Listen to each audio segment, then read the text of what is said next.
One of the first videos I made on this channel was about biblical inerrancy. It's actually still the most viewed video on this channel, interestingly enough. And it's an okay video. Looking back, it could have been a lot better. Biblical inerrancy is just sort of, I was just dipping my toes in the water of that kind of discussion. Because biblical inerrancy is an extremely complicated and scholarly topic, and I just wasn't ready for it fully. Looking back, that video has some flaws, no doubt, but I think it's also decent. I think it provides a good minimum case for biblical inerrancy. I think what I provided there at the end of the video has to be true at a minimum, at least, right? So in that regard, it's a decent video, and it was when I'm still sort of getting this formula of this kind of video down too. But the point is, why I'm bringing this up is that that video very much attracted the wrong audience, and I guess there's really no wrong audience, I should say, but it attracted a very atheistic crowd, which is not what I was aiming towards initially. I was trying to dissect biblical inerrancy from a Christian perspective, so like the assumption that you're a Christian to begin with. When watching that video, anyway. And that video was very disliked for that reason. My video on loneliness has more likes than that video, and it has like a quarter of the views, not even, I think like an eighth of the views, and more likes than it does. So yeah, it wasn't received well, and I understand why. It wasn't a comprehensive breakdown of biblical inerrancy, and it was being watched by an atheistic crowd. So it's no wonder that the video was not received well. The point is, why I'm bringing this up is because I want to talk about what I think is the biggest problem with atheism. And I've debated on whether or not I wanted to make this video, since I've already made stuff and referred to this kind of idea before. I made a video way back called Is Morality the Cornerstone of Everything? And it's okay. It sort of goes over some of the same stuff we're going to talk about here. But I didn't have the language to be able to articulate some of the ideas that I have now. So I think now is an important time to revisit. But I've been debating on whether or not I want to make this video, because I also have another video planned, which is a bigger project, and I don't know when it'll be out. It may be months and months away. I don't know. Where I want to break down every single case for Christianity and for religion that I can possibly make. And this is sort of a central element to that, so I wasn't sure if I wanted to save it for that or just talk about it separately, but I figured we'd talk about it separately because I think it's that important of an idea, and I think it's not well understood by most people. So the single biggest problem with atheism, from my perspective, is that it doesn't fundamentally work with human perception. Humans cannot function off of the sort of, and when I'm saying atheism, I'm specifically talking about the sect of atheism that would be described as like naturalistic materialists, your Richard Dawkins type characters. That school of thought. It's inherently problematic because human perception is not compatible with that kind of worldview. Why? Why is that? Well, there's no way for us to orient ourselves in our actions via the usage of science. This is kind of the central problem. And I've talked about this before, and some of this is gonna, I'm gonna sound like a little bit of a broken record here talking about some of this stuff, but hopefully I can offer some new insights, which is that humans have a fundamentally target-based perception. We're looking here, we're looking there, we're aiming at specific points where we want to be, how we want to act, etc., and why we ought to do those things.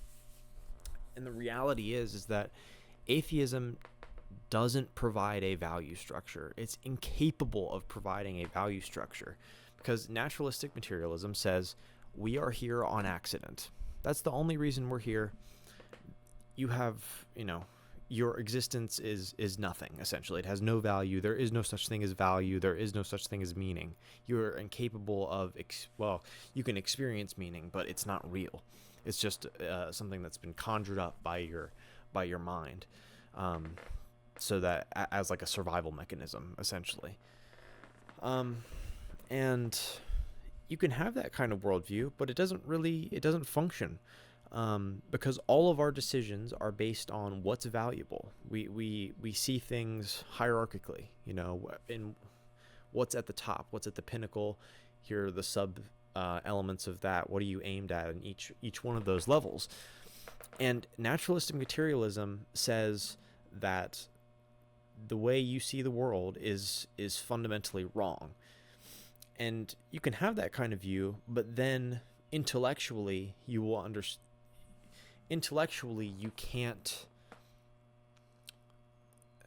How am I trying to say that? If you take that kind of perspective on the world of the naturalistic materialist, is that you fundamentally, there's no right thing to aim at. There is no right and wrong. That's really the fundamental problem. There's no right and wrong. What else do I want to say here about this?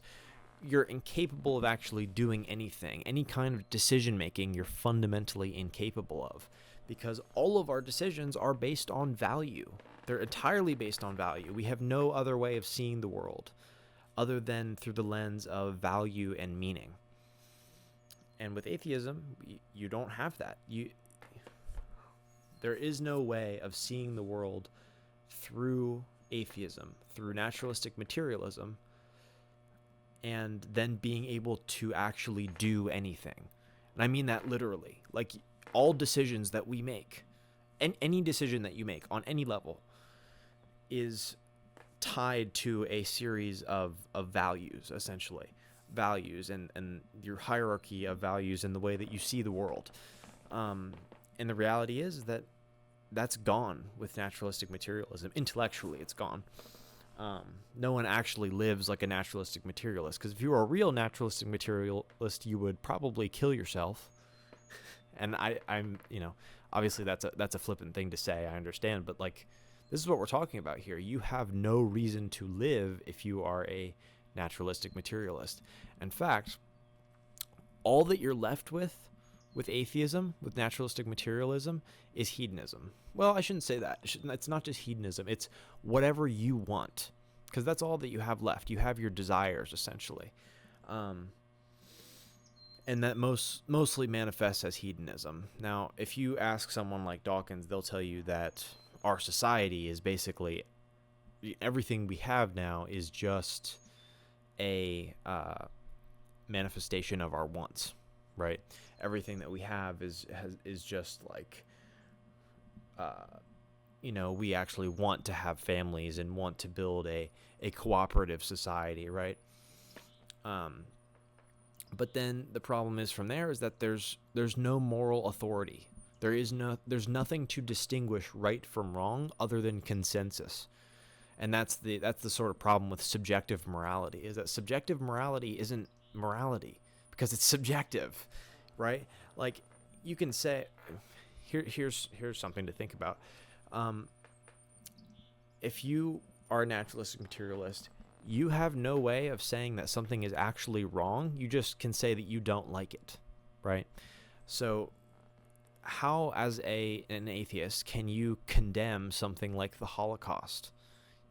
Well, you can say, oh, well, historically it doesn't live up to ethical standards and stuff like that, but there's actually no way of condemning the actions of the Nazis, right? You have no way of actually saying that they were wrong. You can just say that I don't like it. I think what they did was not acceptable behavior. It's like, well, to them it was. And if our morality is only consensus, then if somehow, hypothetically, the Nazis truly did take over the entire world, and indoctrinate all, the whole world's population, then everyone would have been on board with the Holocaust, and it would have been A-okay. And if you're an atheist, you just have to go along with that. There is no way for you to understand the value of human life. There's no way for you to distinguish right from wrong. And the reality is that I don't think there's this is a fun idea I've been throwing around in my head. I don't think anyone's ever actually truly been an atheist. I think there are people who intellectually would say, I don't think that a God exists, right? But no one actually lives that out. I mean, there's probably been some people who go fully down the rabbit hole of hedonism, right? Who would say, well, I'm just going to do what I want until I die, and it doesn't matter. It's like, yeah, some people are like that, but almost everyone who claims to be an atheist is not an atheist, or their actions make them not an atheist, I should say. Intellectually, they think they are, but they're actually living out their lives in a way that they are trying to adhere to a set of principles in a certain order. You know, if your life is aimed at anything other than momentary pleasure, you're not actually an atheist. Because you actually believe in something higher. You believe in meaning and value on some level, in some regard. And this is sort of a tangential element of the problem with atheism, or this problem with atheism, I should say, is that it presupposes things, or at least most atheists presuppose things through their naturalistic materialist understanding of the world, that naturalistic materialism itself cannot provide. Like, naturalistic materialism is not a closed loop of understanding, and that's because it cannot provide an actual value structure. So if you ask someone like Richard Dawkins, where is the only place that real insight can be found, or real knowledge can be had, can be known, he'll tell you science. And I would say, okay, fair enough, that's okay. But why should we indulge in science in any regard? He's like, well, because it's good to have. Oh, it's good. It's good to have knowledge. It's good to have understanding. It's a good thing to seek truth in some regard. Why? Because there's actually no answer to that, other than, well, we want to make life better for people. And I'm like, okay, that's great. But if you don't have any understanding of the value of human life, and some understanding of good and evil, and the understanding of a God, then human life is also just fundamentally selfish. Like, I think that's where this is kind of a whole nother idea to unpack, but I'm going to rant about it for a minute, is that I think that's where a lot of the fear-mongering and stuff around climate change happens, is that I think that a lot of people truly believe that on some level, maybe subconsciously, that humans are actually just sort of a cancer on the planet and on the universe. Like, we're just a stain, you know, we don't actually deserve to be here. It's sort of this, we've sort of returned to this idea of worshiping, Gaia, Mother Earth. It's just been so interesting for me to watch that happen. I mean, that's been happening obviously even since before I was born now at this point. I mean, when was that? Al Gore in the early 2000s. I'm trying to remember when that was. Would have been like 2004 maybe. I don't know. Someone can fact check me on that. I'm not sure. But I think it comes from this idea that humans are essentially a cancer on the earth and a virus on the earth. And that comes from this naturalistic materialist view of the world, is that we actually are just a selfish presence, and we don't deserve to actually be here. And there's something else in there that I don't know if I'm going to be able to articulate it well enough to explain it for you guys, but it's something I've been thinking about, is that when people go to that assumption from naturalistic materialism, is that we're actually just a selfish presence, we're a virus on the earth. It's like, okay, well, now you're actually making a value judgment on human life. So even though you don't believe in morality, you have said that humans are essentially evil. We're essentially a virus. We're a selfish presence. We're a fundamentally selfish presence on the planet and on the universe, which is not actually something that naturalistic materialism determines. It's incapable of determining it because, as we talked about before, it's incapable of providing any structure of value whatsoever. And I'm sort of getting off topic here, as I said I would there. But it's just so interesting to watch this unfold and watch people. I think we've been grappling as a society with this idea ever since Nietzsche essentially pronounced the death of God. Is that I don't think anyone is actually. I think the Nietzschean idea failed. The Nietzschean experiment failed. This sort of idea that we would have the Übermensch come and we would have to create our own value as humans, because our old values have failed. Essentially, that was his observation, right? That science had essentially surpassed religion, and our old values were no longer functioning. So that we would have to create our own values. But we've tried that experiment for the last 200 years, and it hasn't really worked out. I don't know if you've noticed, but this whole creating our own values thing hasn't really worked out so great. I mean, sure, we've improved in many ways since the 1800s, but that's more of a result of theism, if anything, monotheism, rather than naturalistic materialism or any of the Nietzschean ideas of the Übermensch or creating our own values or anything like that. So, yeah, I think this is fascinating, and I think this is something that people need to hear, because no one has honestly had this conversation for, I don't know, 20 years. I think it's starting to get talked about. There are a handful of people online who have been spouting this kind of message that naturalistic materialism is not a complete way of understanding the world, and it's no more plausible than religion, really. So, yeah, I don't know what else to say about this other than I was gonna talk something. There's something more I had to say about stuff that atheism presupposes. It presupposes stuff like the we should be actually chasing knowledge and truth, and I mentioned that. It also, I would say, generally presupposes that human life is valuable, but that's, again, not something that atheism can actually provide, other than saying that you're so unique as a human. We live in such a unique time, but the uniqueness of you doesn't really determine the value of you, not on a fundamental level anyway. So I don't really think that's in any way a complete answer.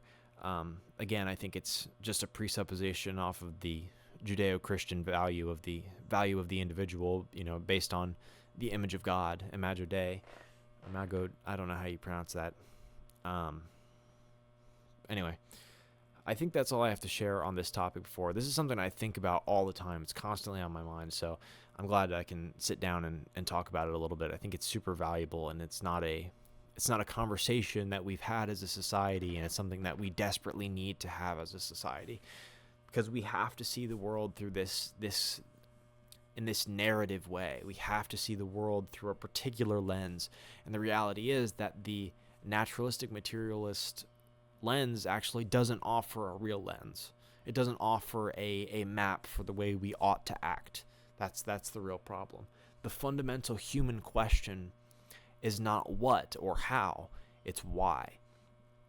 And naturalistic materialism / atheism is incapable of providing a why. There is no why if you live in that space, if you subscribe to that school of thought. It doesn't work. So I think that's all I have to share. I hope this video reaches the same crowd that my biblical inerrancy video reaches. So hopefully this gives you something to think about, and I don't want this to come off in any way as me talking down to you or anything like that. If you're an atheist, this is an important idea that we need to discuss, because this idea, the way we construe atheism, it's not a complete way of understanding things. It's not a complete perspective on the world. It's not a closed loop, unlike really religion is, or other. I suppose there's other ways of looking at the world. Even postmodernism has a more complete understanding of the world than naturalistic materialism. But that's a subject for another day. So anyway, I hope this is interesting to you. I hope I've given you something to think about. And I hope we can get this topic being talked about more, because I think it's genuinely extremely important. So I hope you all have a great day, and I hope you are blessed beyond belief. Thanks. Bye.